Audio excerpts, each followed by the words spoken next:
Here are my disclosures. Primarily our research at Washington University is supported by grants from the National Institute on Aging. We also receive foundation support and support from the Alzheimer's Association, and you can see my relationships with pharma. And this is a standard slide from the Academy to participate in live polling, and I notice scattered on the seats here also are some information about this. So just to set the stage, when I speak of Alzheimer's disease, we've come to appreciate that the illness is not simply the clinically manifest syndrome that we recognize now as Alzheimer's disease dementia, but Alzheimer's disease has a long pre-symptomatic, preclinical phase in which brain pathology is occurring in the absence of clinically detectable symptoms. So when we use the term Alzheimer's disease, we're discussing the brain disorder, the pathophysiology, which ultimately is an illness wherein synapses and neurons deteriorate and die. And once the process begins, it's a continuous process. So we, of course, try to put some diagnostic labels on this process, but to some extent those labels are arbitrary because it's the same illness. But we've come to recognize that there are two major stages of Alzheimer's disease. So this preclinical stage that I mentioned, which likely is a major part of the illness, and then the end stage is the clinical stage or the symptomatic stage. And we identified the label this symptomatic stage by using diagnostic terms such as prodromal Alzheimer's disease or mild cognitive impairment in its incipient form, and then dementia. And we define this by looking at an individual's current performance from a cognitive and functional standpoint in relation to his or her previously attained levels. So we look at intra-individual decline. Once the symptoms occur, they begin, as you know, very subtly, but gradually and irreversibly progress to the severe stage.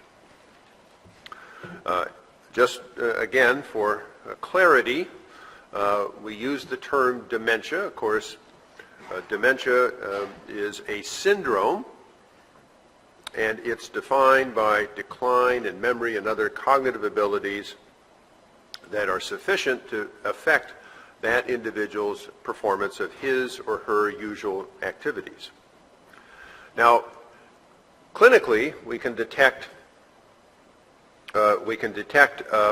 dementia, decline in cognitive performance that affects everyday activities, in two ways. One is we interview someone who is familiar with the individual and knows what his or her normal cognitive and functional performance should be, and whether there has been a change, a decline in that. That's intra-individual change. Another way is to look at a person's objective test performance using standardized cognitive measures and compare that person's current performance with normative values based upon similar persons in age and education. And hence here we're assessing a person's current cognitive performance to the performance of others, so inter-individual differences. And let me try to illustrate this. So I show on the y-axis z-scores where all the cognitive performance of our healthy control older adults at our Alzheimer's Disease Research Center are displayed. And 0 then would reflect the average of our healthy control participants' performance. The z-scores are set up so that we can look at people who perform 1 or 2 standard deviations above the mean, or 1 or 2 standard deviations and so forth below the mean. So here I'm showing the performance of 2 individuals. This person, a man, was selected because at this time of performance, he is right at the mean for all of his peers in our healthy control cohort. This person, a woman, also was deemed to be healthy, but her objective test performance is about 1.5 or so standard deviations below those of her peers. So we test people annually on the same battery, and let's see what happens to them over the next 2 annual assessments. So the woman, no change. She's not getting better, but she's not getting worse. The man is declining, and over 2 years declined from the average of normal performance to 4 standard deviations below. So he clearly is experiencing impairment. But this isn't the whole story, because they had been assessed many times prior to that on an annual basis.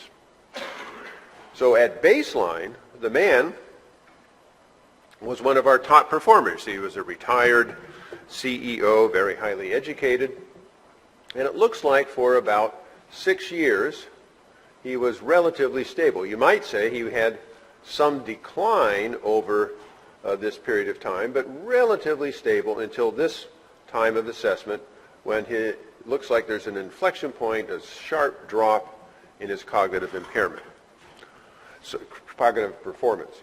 So I showed you initially his performance here, and if we looked only at this and said, how is he doing compared to people who are age and education match, we might say he's normal, but of course he's not normal for him.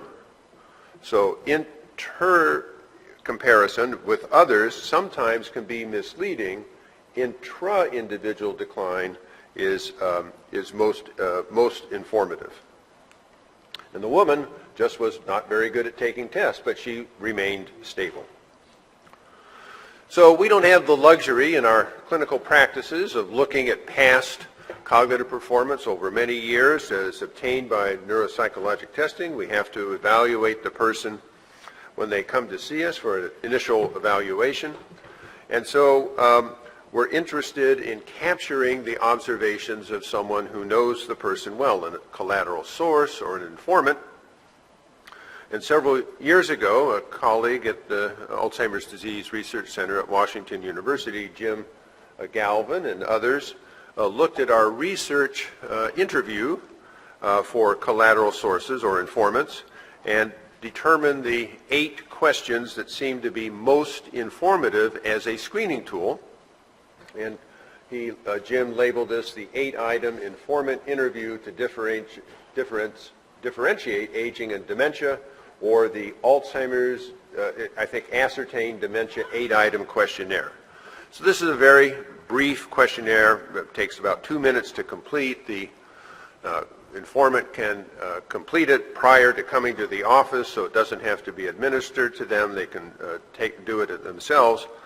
And it looks at 8 questions that are really quite face valid for people who have dementing illness. So we're only asking the informant to rate the individual if there's been a change caused by memory and thinking difficulties. If somebody is now having difficulty driving because they have macular degeneration, that wouldn't be rated on this scale.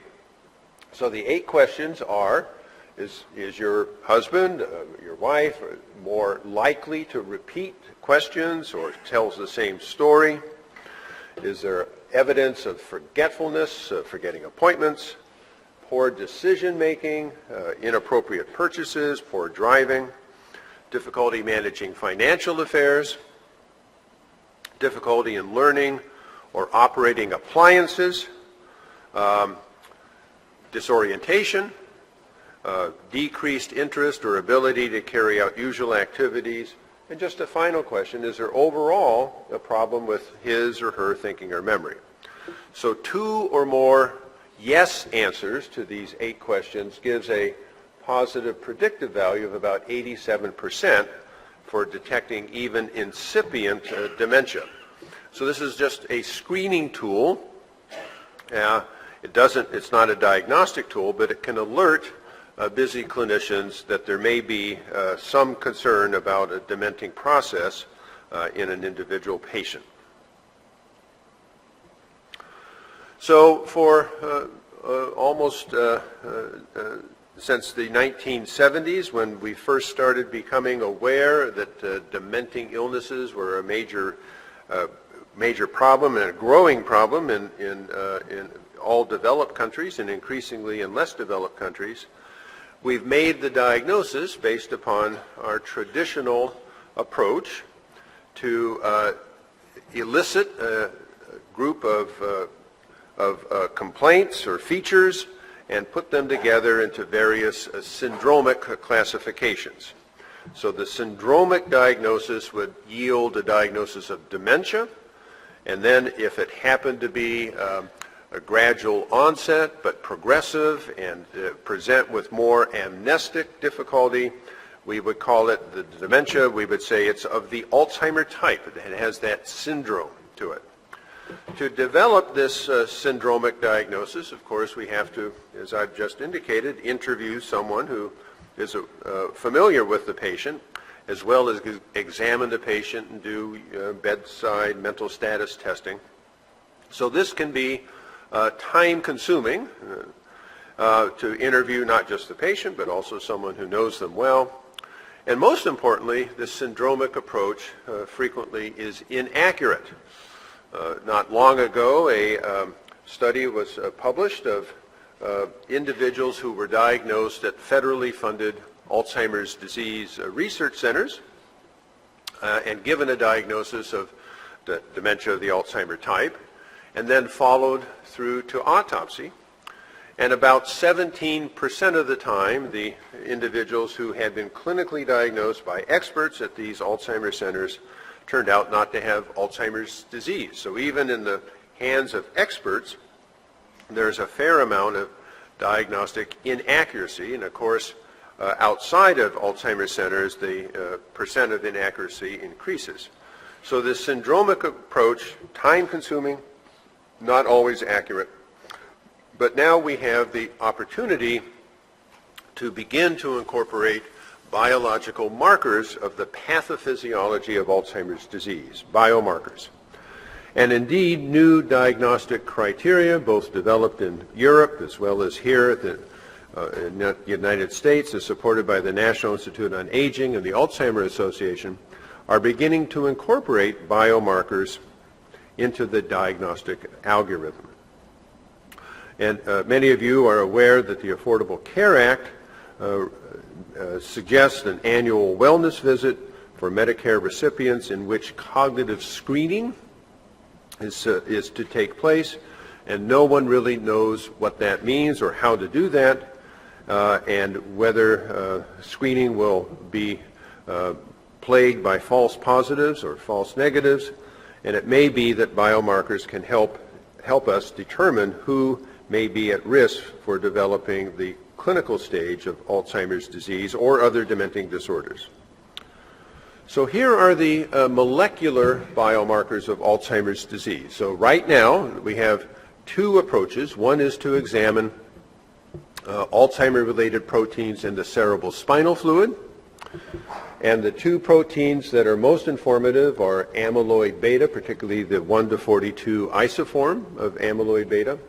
And in Alzheimer's disease, the biosignature is the concentrations of amyloid beta in the CSF is reduced. We think that's because the amyloid beta, which is a normal protein, we all have it at normal concentrations, becomes sequestered in the plaques that are deposited in Alzheimer's disease, hence a reduction in the amount available in the CSF. The other protein is tau, or its form phosphorylated tau. Of course, amyloid beta important for the amyloid plaque, tau for the neurofibrillary tangle. And in Alzheimer's disease, the biosignature is elevated concentrations of tau and phosphorylated tau. We think that's because the neurofibrillary tangle, which is formed of aggregated tau, represents a dying neuron, and the tau, once the neuron dies, is released so that the concentrations in the cerebrospinal fluid are increased as well. So examination of the CSF for these two Alzheimer-related proteins, or we can image amyloid deposits in the plaques using PET scanners and specific tracers with high affinity for the amyloid deposits. This is the research form. It's called Pittsburgh Compound B, but it's not commercially viable. But there are F18 tracers, florbetapir, and several others that are available. And I'm going to discuss these in a little bit.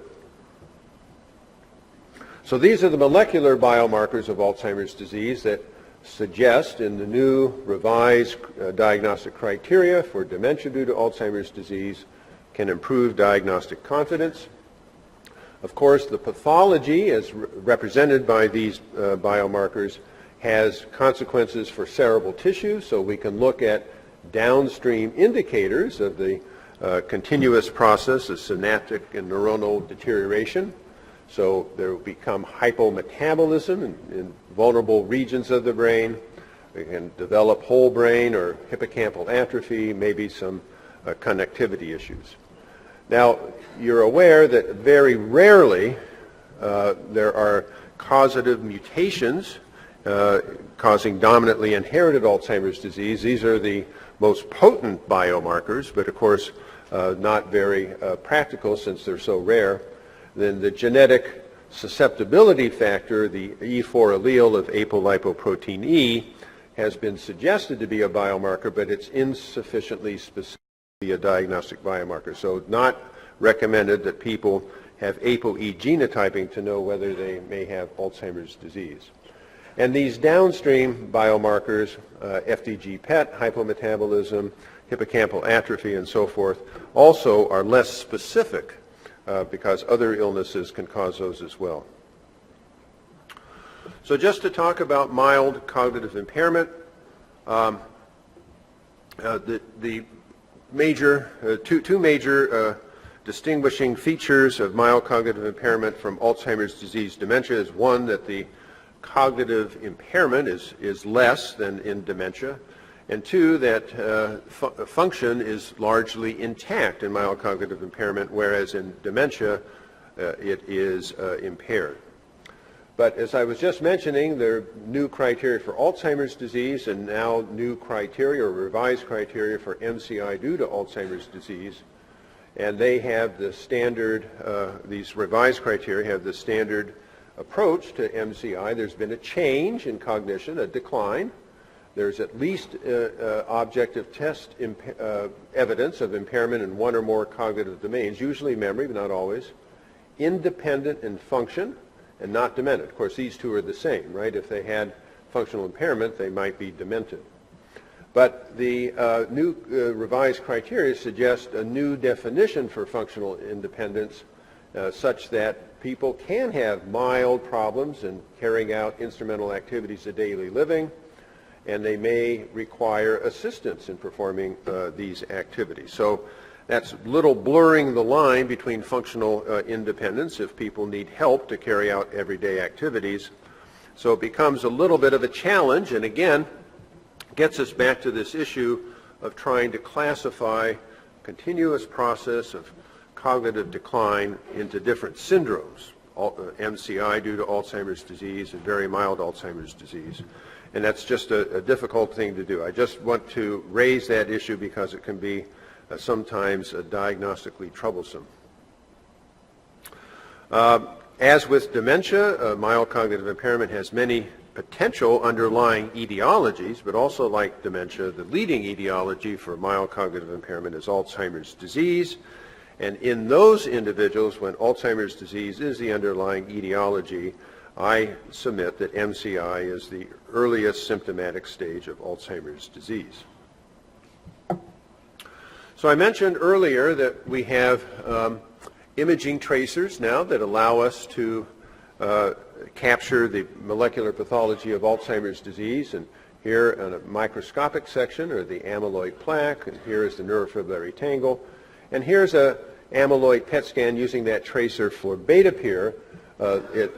This is a qualitative assessment. People must be trained and qualified to interpret these scans, but in essence, here's a person who does not have the molecular pathology of Alzheimer's disease.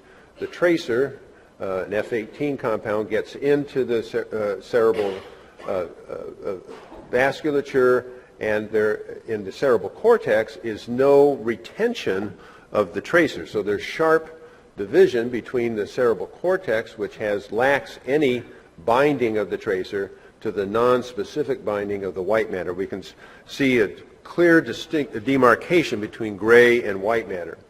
In contrast, a person who does have the molecular pathology of Alzheimer's, now the cerebral cortex binds the tracer and eliminates that gray-white distinction. So this would be a positive amyloid PET scan, and this a negative amyloid PET scan. As I say, there's a process that nuclear medicine physicians go through to qualify to make these determinations, but it is a qualitative judgment. Now, it hasn't yet reached the stage of amyloid PET imaging, but we're increasingly looking now at tau PET imaging, and here still in the early stages, but we're looking at a person here who doesn't have the neuropathology, tau pathology associated with Alzheimer's disease. They have a negative tau PET scan. Here's a person with beginning tau pathology in the medial temporal lobe structures, and we can begin to see retention of this tau tracer. As the tau spreads out of the medial temporal lobe structures, we see more, and then finally into the cerebral cortex. So tau tracers may become important for us also. Here are the FDA-approved F18 amyloid PET tracers, florbetapin, florbetapir, and flutometamol. Of these, it looks that florbetapir has the greatest sensitivity and specificity, and it currently is the tracer that is most utilized in research and increasingly in clinical practice. So guidelines have been submitted for who might be eligible for a diagnostic amyloid PET study. The suggestion is that there should be concern that the individual has impairment, cognitive impairment, and Alzheimer's disease is a possible etiology, but it's uncertain that it is the only etiology. So there still might remain some concern of other conditions, and that if we understand the amyloid status of this individual, it will improve our diagnostic ability and help with management. Now, all of these sound correct, but they're, in a way, they're moot, because no third-party payer will reimburse you for or reimburse the patient for an amyloid PET scan. There is a new study, and I'll come back and talk about this in a little bit, called the IDEA study. It's supported primarily by the Centers for Medicare and Medicaid Services to evaluate whether amyloid PET does have clinical utility. If we were able to do amyloid PET scan on these cases where there's some diagnostic uncertainty, will that benefit the patient in terms of improved management?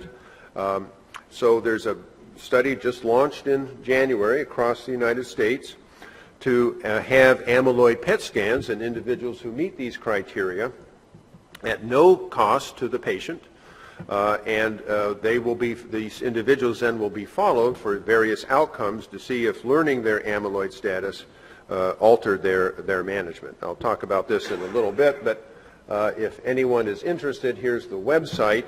A person has to be entered into this study by a, quote, dementia expert, unquote, but it's potentially very important to allow people to have amyloid PET scan without the cost.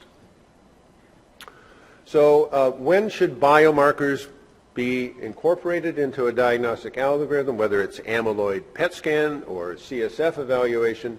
So early onset, maybe it's a variant of Alzheimer's disease, the visual variant or posterior cortical atrophy, the language variant, primary progressive aphasia, the frontal variant, or whether there's concern about other pathologies. As I mentioned, the amyloid PET scan soon may be joined by tau PET scans, which may provide even more diagnostic utility. And a recent report of using tau indicated that it does seem to be anatomically appropriate. So here's a person who has posterior cortical atrophy, and here's their tau PET scan with highest uptake in the occipital regions. Here's an individual who has the language variant, primary progressive aphasia of Alzheimer's disease. You can see the marked uptake of tau in the dominant temporal lobe, and then the amnestic form of Alzheimer's disease primarily in the medial temporal lobe structure. So tau PET scan may provide us even more information in combination with amyloid PET. All right, so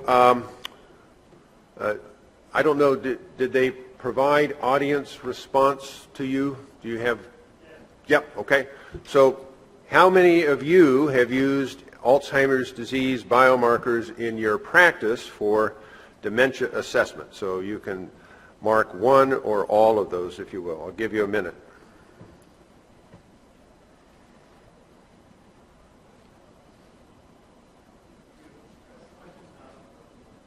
What's that? Didn't activate it. Okay. All right. Have any of you, so we'll go the old route. Have any of you used these biomarkers? I mean, people, we all use hippocampal atrophy, right? How many have used FDG PET? How many have used CSF? Oh, wow. Great. And any of you used amyloid imaging? Wow. Terrific. Wow, that's interesting. How do you, well, I'm supposed to do the talking, aren't I? So I'm so, at our place, it costs over $4,000 out of pocket to get an amyloid PET scan. Waiting for votes. All right, well, let me show you from my practice how I've incorporated biomarkers into certain cases. I'm talking about biomarkers as being potentially very informative, and I think they are. I haven't mentioned the difficulties with biomarkers. One, we've talked just now, they're costly. Two, they're not available everywhere.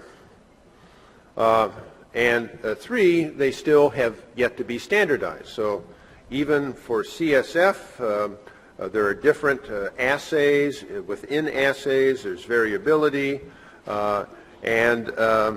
Same with amyloid PET. I've mentioned its lack of standardization, it's a qualitative assessment. It has to be standardized. So they're not perfect, and I think with time these issues will be resolved. But certainly there still standardization and validation and sensitivity and specificity must be determined. And at Washington University School of Medicine, they're expensive. Even the brain MRI is expensive. Here's a Florbator PET, $4,300, not covered. And our commercial CSF assay, we use a company called Athena Diagnostics. It's been taken over now by Quest, but still goes by Athena Diagnostic.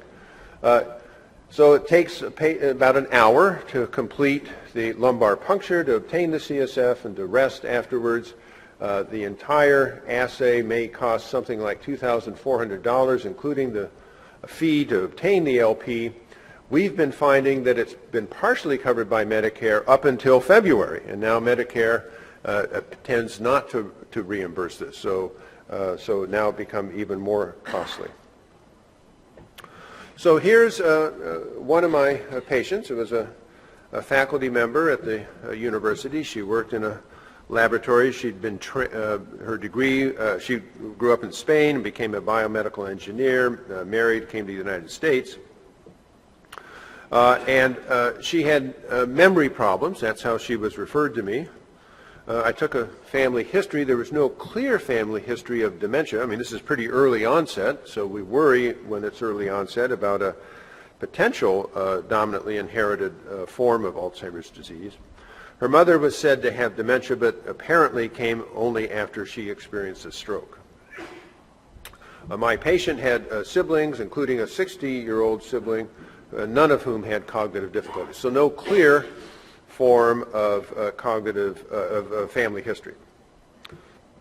So the husband, I interviewed the husband, said that my wife is high-strung. She always has been. She's very anxious. If she's had memory changes, I think it's because she's entered the menopause, and I've recommended that she try to do some behavioral training to improve her cognition. The patient reported, I've always had a terrible memory all my life. Her history was unremarkable except for generalized anxiety disorder. In fact, she was being treated with fluoxetine and clonazepam, but otherwise very healthy. So I interviewed her lab chief, and in fact, he was concerned about her. Matter of fact, he made the recommendation that she become evaluated, and he noted progressive memory decline over a year, and examples were she no longer could do several things at the same time, and no longer could she do things that she had once done. For example, uploading manuscripts to journals online. She now was having difficulty, whereas she had had no problem before. Matter of fact, he recommended she go on leave because she wasn't able to perform at her usual level while she was getting evaluated. So returning to the husband, a little bit reluctant, but finally elicited from him that for 2 years she'd had progressive changes, more repetition of asking questions that he'd already answered, unusual misplacement of items without independent retrieval. They purchased a new television. She was unable to learn its operation, and she was less careful in her housekeeping. When driving, she had difficulty finding her way, geographical disorientation, and at least one appointment had been missed because she'd become lost when driving, and it took her too long to get there, so she'd missed an appointment. The patient said, I'm my own worst enemy, I'm such a worrier. She denied depressive features. So I sent her for a neuropsychologic assessment. We'll talk about that in the second presentation. She was late because she got lost. The neuropsychologist said that her speech had some word-finding difficulty and some circumlocution, but her performance was poor in memory and less so in naming and executive function. These are tests that she had and were unremarkable. So on my examination, she was unremarkable. In neurologic examination, she was anxious. And these are just a test of, I asked the husband what he and his wife had done the previous weekend and asked her about it, and she didn't recall things as well as the husband. So autobiographical memory was impaired. So in our office, we do very brief neuropsychologic test performance. This is verbal fluency. Name all the animals you can think about. We give people a minute. Most people come up with about 18, plus or minus 5 in a minute, and that's what the individual did. This patient did. She got 18. Logical memory. This is recall of a story, and the story has 25 facts. After the story is told, normal people will come up with about half of those facts, 13. She was poor in memory. This is a word list recall where 10 unrelated words are learned by the individual, and then later, how many can they remember? Most people get 7 out of 10. She only got 2. So clear memory deficit. This is a trail-making test, trail-making B. I'll explain this in the second talk a little bit more. We ask people to complete this, and we time how long it takes them to do so. Most people get it done in 105 seconds. Took her longer, so she was impaired. And here's the mini mental state examination, so she was normal on that. The top score, of course, is 30, and she got 29. So how many think she meets criteria for mild cognitive impairment? This is our audience response. Raise your hand. Mild cognitive impairment. How many think she meets criteria for dementia? Yeah, I would agree. I mean, she certainly has had cognitive decline. She's got objective and subjective deficits in memory, executive function, but her general cognition is normal, at least as assessed by the mini mental state. But I think she's already had interference with her normal activities, right? I mean, she can't work. So, I mean, she's high performing, but she's not functionally independent. She not working and missing appointments and decreased activities at home. So I thought she had dementia, very mild, but dementia. And now, why does she have dementia? So got a structural MRI, unremarkable. I'll show you in just a moment. And we also got FDG PET, and here's what it showed. So here's her structural MR, which was unremarkable, but here's her hypometabolism in the posterior parietal areas on FDG PET. So biparietal hypometabolism, and this is the pattern that we see in Alzheimer's disease, but again, it's non-specific. It doesn't tell us that it's Alzheimer's. So we went ahead and we did the commercial assay for cerebrospinal fluid in this individual, and her 1433 was unusual, but her report of the A beta and tau was consistent with Alzheimer's. On the y-axis is the concentration of amyloid beta 42, and remember that it's reduced concentration of A beta 42 that is the signature of Alzheimer's disease. In this assay, this horizontal dark line is the cutoff. Above it is normal, below it is abnormal, and she's below it. And the x-axis is the phosphorylated tau. Remember, it's elevated in Alzheimer's disease. The vertical line is normal, so this would be the normal concentration of tau, and here it'd be elevated, and she's elevated. So she has the biosignature of Alzheimer's disease. Interestingly, the husband was startled by this. He was more affected than the patient. The patient, when I told her the diagnosis and the confirmation or the support from the CSF biomarkers, no one wants to be told they have Alzheimer's disease, but she was actually relieved because she now wouldn't have to go back to work where she wasn't performing well, and the husband was the one who was most affected, but he ultimately stepped up, and he's a pilot, but he decided that he would take a reduced load to be home with her and help her through the dementia course. So here's another individual who came to our clinic. So he was a retired physicist, worked in our radiation oncology lab for many years, but had been retired for 12 years. His second wife was the informant. He'd had a number of medical problems, but they were stable.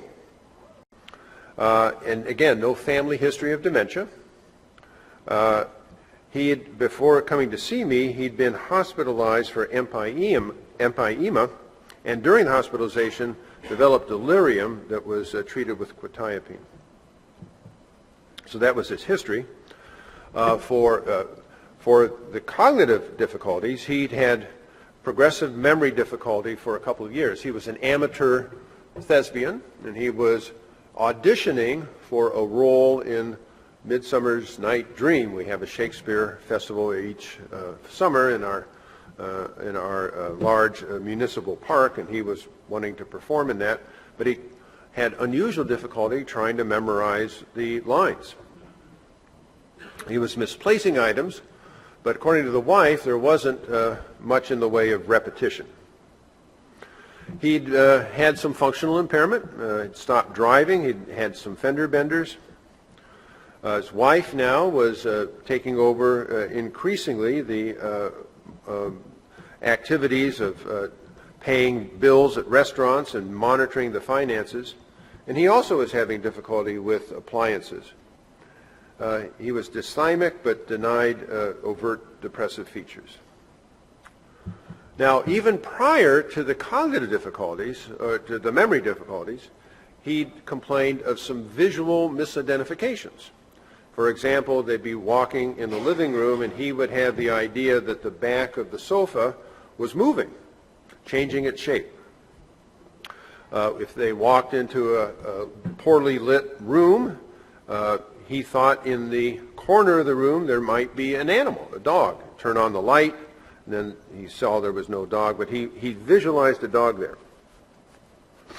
When he went to a synagogue, they stopped after the service to talk to his rabbi, and then in the car on the drive home, he told his wife that that wasn't their rabbi, but someone was imposing as the rabbi.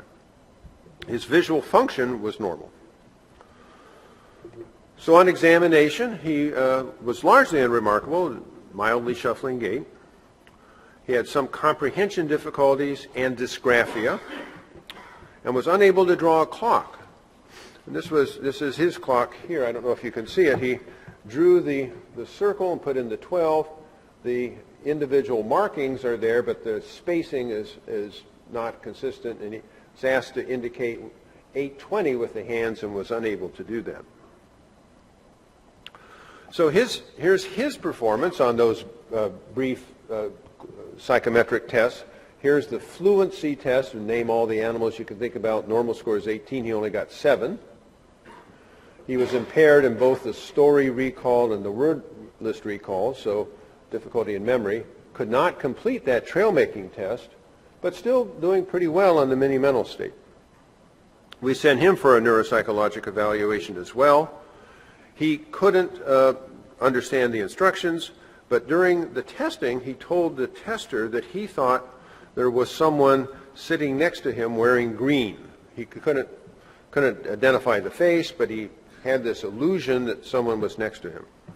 The neuropsychologic tests results confirmed the memory difficulty as well as more widespread difficulty as well. So he evidenced an element of Capgras syndrome. This is a misidentification that a familiar person is believed to be replaced by an imposter. Some reports, I've given the references here, suggest that these misidentifications are frequent in some forms of dementia, including Alzheimer's disease dementia and in dementia with Lewy body.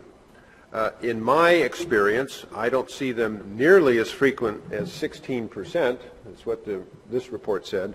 But I give this citation because it hasn't been reported in other forms of dementia other than these two types, dementia with Lewy bodies and AD dementia. Other forms, not so much. And there's some speculation that it can be seen in dementia with Lewy bodies because of the amygdaloid involvement. So we had the differential. This is Alzheimer's disease dementia. Is it dementia with Lewy bodies? He doesn't have the repetition that I find typically characteristic of Alzheimer's disease. And he did have a little bit of shuffling on the neurologic examination. But the visual misidentifications, I think, go along with the fact that he was, even though his mini mental state was 26, he couldn't complete a clock, which was a disproportionate impairment in my estimation. So we sent him for the CSF, and his amyloid beta 42 was not reduced. It was normal. His tau was not elevated. It was less than the cutoffs. So he has a CSF profile that is inconsistent with Alzheimer's. And in fact, we've treated him, we've diagnosed him, this is by inference, of course, or by elimination with dementia with Lewy bodies, and treated him with cholinesterase inhibitors, for which he's had a remarkable benefit. As a matter of fact, I just saw him on Wednesday in follow-up, and his visual misidentifications and the Capgras syndrome are gone. He doesn't have them anymore. His mini mental state score now is 30. And I don't know of studies, I apologize, but at least anecdotally, I think that some of us believe that the cholinergic deficit is greater in dementia with Lewy bodies than it is in Alzheimer's, and so people can respond more favorably to cholinesterase inhibitor therapy. All right, so I want to turn now to something that's not going to be currently useful for us in our clinical practice, but may become important if current trials to try to prevent Alzheimer's disease dementia prove efficacious. So we mentioned evaluating individuals who have symptoms with biomarkers. Do they have the underlying molecular pathology? I showed earlier an individual on the florbetapir scan who was normal. Here now I'm using a different tracer, this PIB compound, but again the result is the same. There's no uptake of PIB in the cerebral cortex of this cognitively normal person, whereas with a person who has Alzheimer's dementia and lots of amyloid pathology, the tracer is retained and gives off this this remarkable PET signal.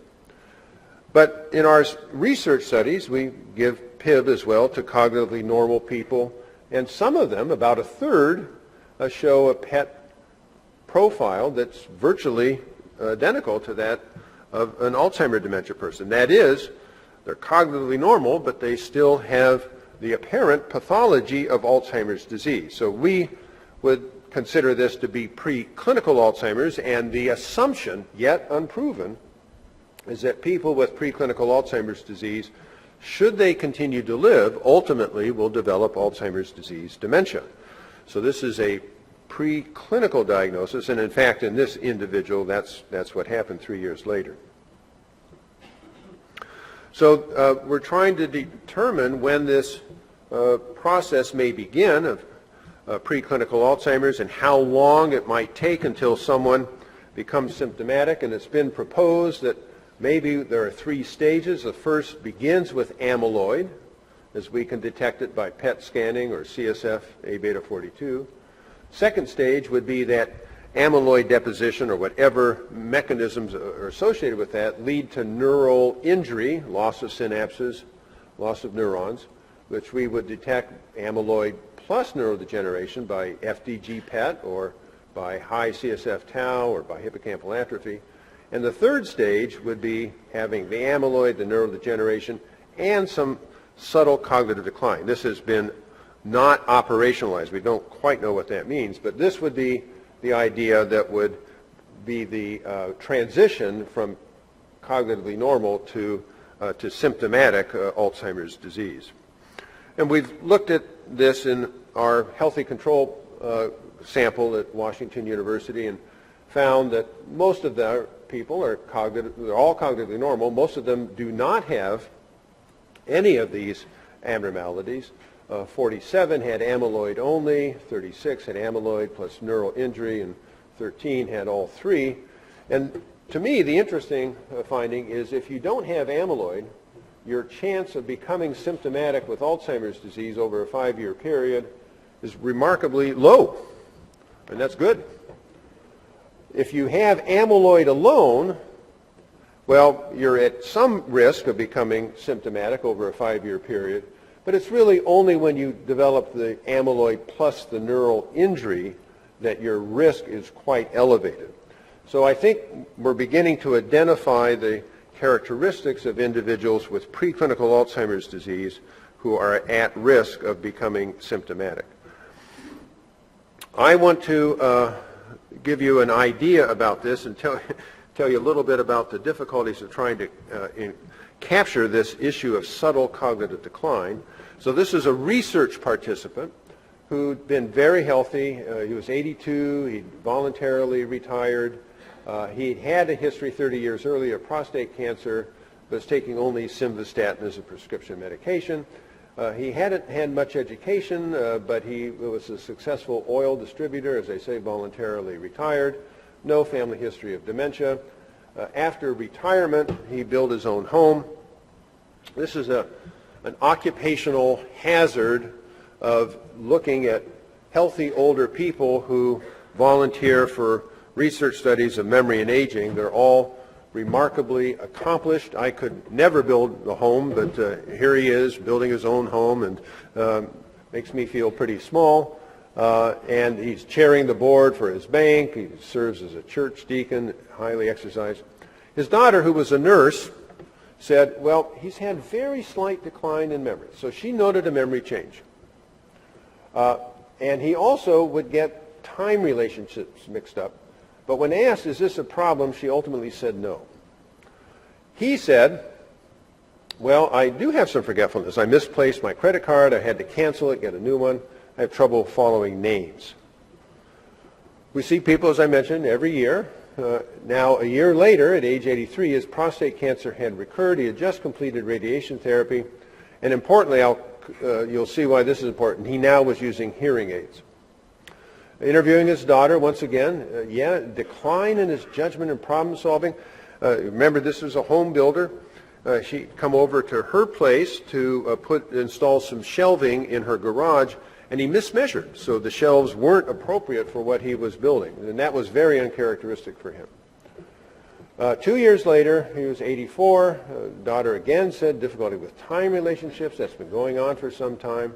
He has trouble processing information. He forgets things when he goes to the store, has to go back, and he's having accidents. However, he's still pretty active in the community. The participant, her father, said, yeah, my short-term memory has been slower for the past 5 years. Now, it's interesting. At that baseline exam, he got a 24 on the mini-mental state, but he couldn't hear the questions.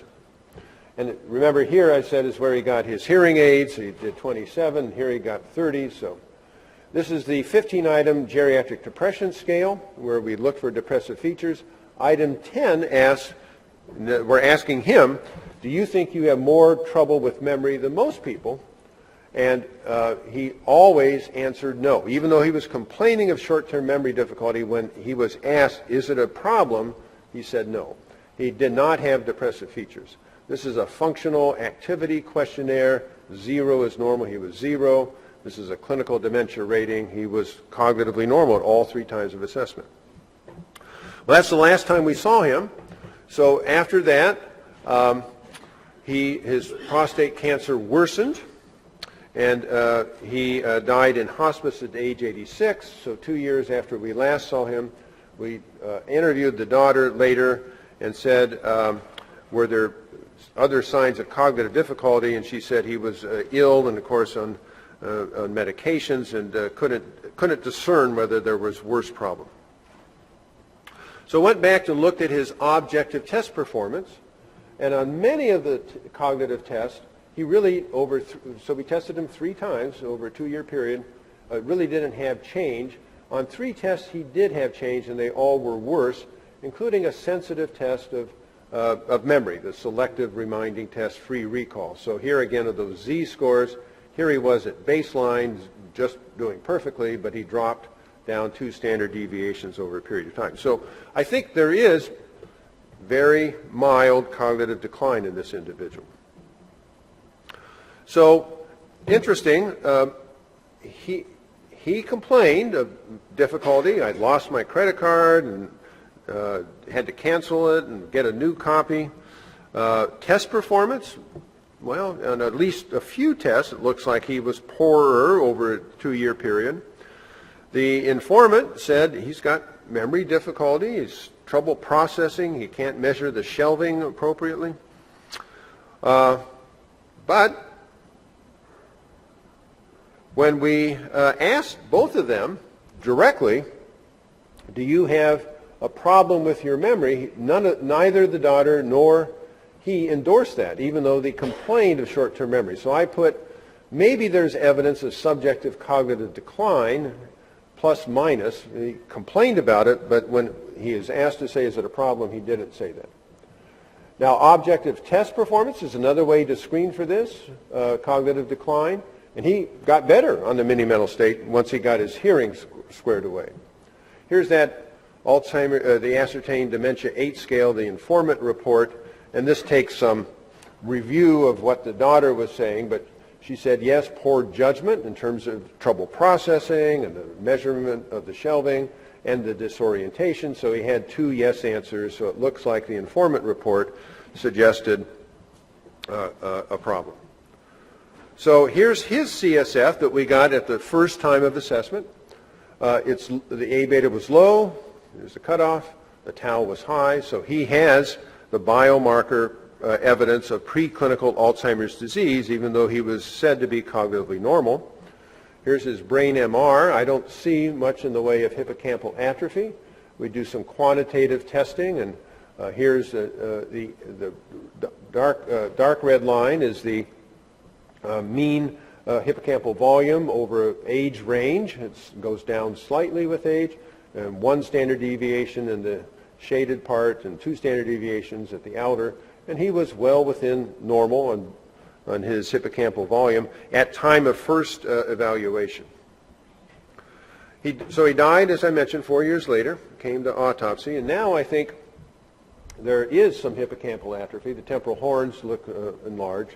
He had a very tiny infarct, but otherwise the gross examination of the brain was unremarkable. He had plaques and tangles, neuritic plaques and tangles in the entorhinal cortex. Not a lot, but I would say a moderate amount in the entorhinal cortex. I don't know if you can see it. He's got lots of amyloid deposits in the frontal cortex throughout the 6 layers. But when we look for neurofibrillary change, he doesn't have any. So no neuritic plaques, no tangles in this gentleman. So in the new scoring for neuropathology, he's got a modest amount of plaques. His Brock stage is only 3 to 4 in the entorhinal cortex, and he has very few neuritic plaques. So this would be early neuropathologic Alzheimer's disease, or as they say, intermediate stage. So my hypothesis about this gentleman is that he had preclinical Alzheimer's disease, and he was in stage 2 at least, maybe stage 3. That is, he had evidence of amyloidosis on the CSF, reduced A beta 42 levels, and he had evidence of neurodegeneration in that he had elevated tau. And I think he was experiencing what this subtle cognitive decline is that is postulated for stage 3. He complained about it. His daughter noticed it, although they never formally said it's a real problem. So I would say that the pathologic correlate of the subtle cognitive decline is that rather than amyloidosis alone, he's got evidence now of neuronal and synaptic deterioration, and so he's moving on the way to become symptomatic Alzheimer's disease. And I'll just, in the interest of time, go through this quickly. And just to wrap up, talk about this A4 study in case any of you have patients that you think may be eligible. So it says launched in, I'm sorry. So this is a prevention study for people in preclinical Alzheimer's disease. And it began in 2014. The idea is to enroll at least 1,000 cognitively normal individuals between the ages of 65 and 85. And they have to have preclinical Alzheimer's disease as determined by Florbeta-Peer PET scanning, amyloid PET scan. So over 3,000 individuals have been screened to try to find individuals who have preclinical Alzheimer's disease, cognitively normal older adults. About a third meet the criteria, but only 21% of them meet the other criteria, so it takes a lot of screening to find eligible participants. Now the interesting part of this is that the screening includes amyloid PET scan, and the PET scan results are disclosed to the participant. So the participant will be told you have evidence for, or you don't have any evidence for, Alzheimer's disease pathologically. So they have to be willing to learn their results and learn that they may have a head full of amyloid. If they do, then they're eligible to participate in this trial, and they have a 1-to-1 chance of getting active drug, which is an anti-amyloid antibody, versus placebo. And the idea is to follow these individuals in a randomized placebo-controlled fashion for 3 years for cognitive outcome. So we've reached about 50% enrollment to date. The idea is to see if cognitive decline can be halted or at least slowed in individuals with preclinical Alzheimer's disease. So this is the first secondary prevention trial in cognitively normal older adults who are not at genetic risk for Alzheimer's disease.